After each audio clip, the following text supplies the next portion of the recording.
Hey, this is Sarah McDonald, Star Director with Scentsy Fragrance, and I want to share with everyone what I call my five pillars, my five success pillars to making your business work and to making it grow and to seeing success in your Scentsy business. So you might hear a lot of things thrown around about what makes a good business and how you can make it work and what are the secrets, if you like. I prefer not to use the word secret as such. I just think there are like what I would call pillars that you have to have in your business to see it move forward. And they're certainly not secrets in the fact that anyone can use them and anyone can do well in this kind of business and with Scentsy, but it just requires continuous and persistent application and use of these success pillars. Okay, so I'm going to go through them with you, and I want you to write them down and put them somewhere up where you can see them every day, and it's going to remind you that you need to keep going back and using these pillars. So it's a bit like with a table, right? If you just have one pillar underneath the table, it's going to be quite rocky, and so it might be okay one day, and another day if it gets pushed a bit, then it's going to kind of rock to the side. If you have two pillars, that's better, but it's still not going to, it can still rock either way. But if you have four pillars around the side and then you have one in the middle, that table isn't going anywhere and it's solid. Okay, so the same thing with your business. You have these five pillars and it gives you a solid business that you can keep building on, that solid foundation. Okay, so the first thing I want to talk to you about is what we call importance and urgency. Okay, I want you to have a sense of importance and urgency about your business. And that's not to say that everything else just falls by the wayside, but you need to treat your business like a business.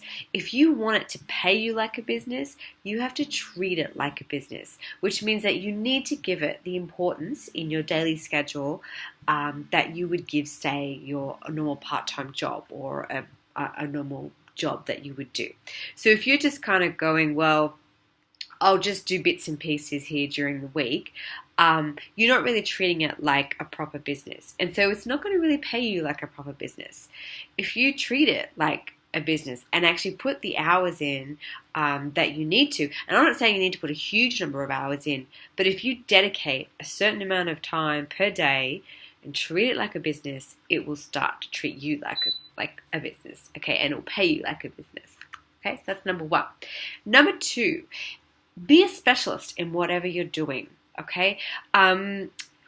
Whilst you can do multiple companies if you want to, I highly suggest not to, okay? It's if you're having to split your time up into different businesses, you're not going to be effective in either one of them. That's just my opinion. Now, I'm happy to, if someone wants to have a discussion about that, but all the people I know who are like the top earners in their company, and like particularly with the superstar directors and the star directors in Scentsy, we all only have one business and we focus our time onto this.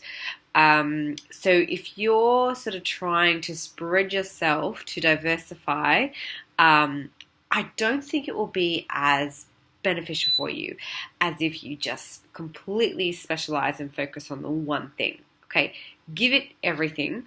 Put everything into it. Try not to sort of spread yourself too thin, because I personally don't know how anyone would do a second business when you're only doing one direct sales business successfully. I just don't know how anyone would have the time to do it. So that's the second one, okay, is really focus, specialize, and commit to what you're doing. Third is have confidence in yourself, okay?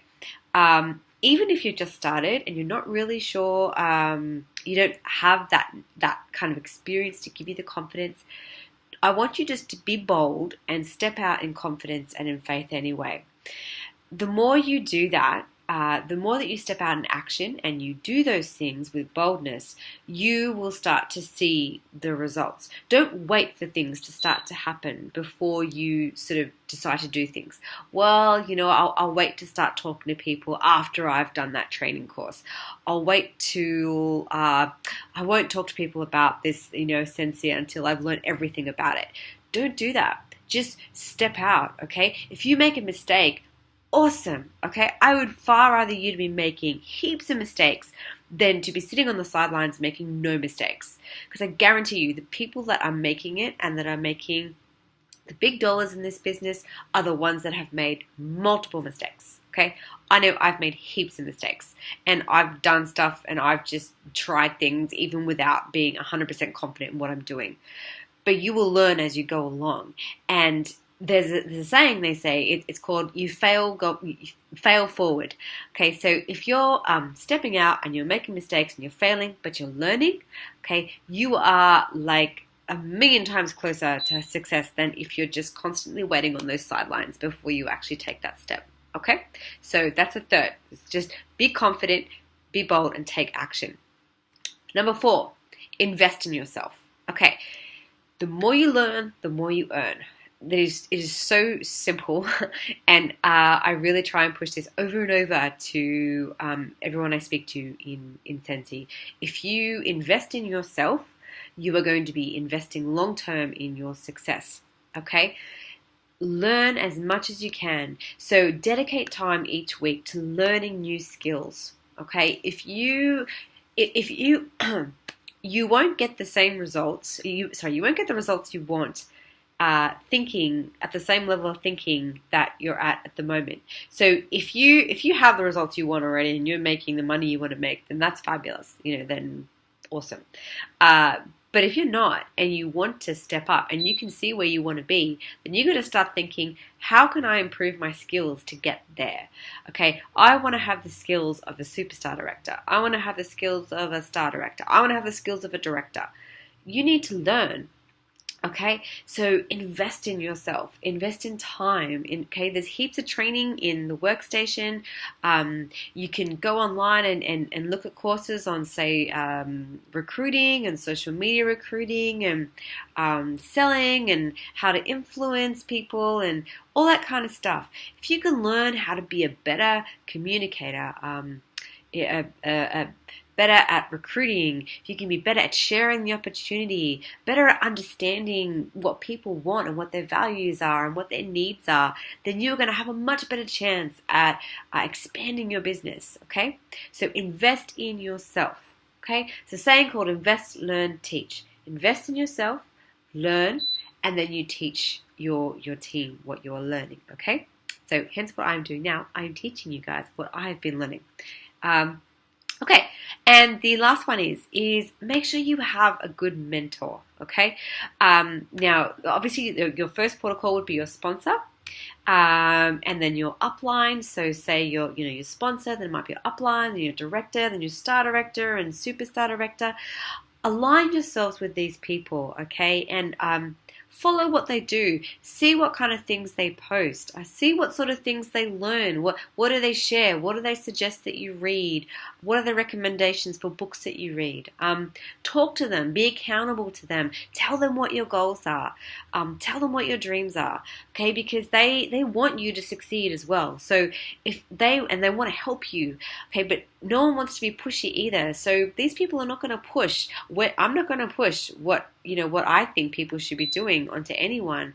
But if someone comes to me and says, I want this, I want to make it here, then I will help you get there. Okay, I will give you a plan. I will say, this is what you need to do. This is what you need to learn. This is what you need to work on. Okay? Get a good mentor. All right? And even if it means that you're watching, say you're learning new from new, say, other successful direct sellers and network marketers, you might buy a course, like a Sarah Higdon course or something, and you want to learn more about social media recruiting, that she's kind of your mentor there then as well, okay? So you just want to surround yourself with people that are doing the things that you want to be doing, okay?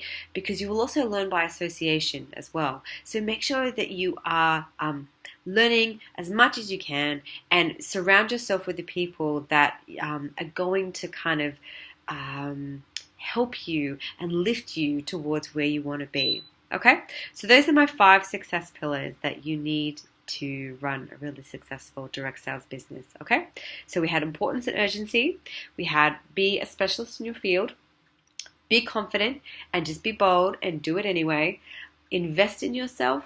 Okay, so learn and get yourself a really good mentor. Okay, so talk to your sponsor, talk to your upline, talk to your director, superstar director, whoever it is that you say connect with. Talk to them and get yourself a plan to go ahead. Okay, so that's awesome. They're my 5 success pillars. If you want to check out my blog, sarahsmcdonald.com, there's heaps of information there, and I've got some things that you can check out, things you can read on there as well. And and if you enjoy this video, then subscribe on YouTube, and I will continually add some more stuff. Okay, thanks so much for listening. Have a great day, guys. Bye.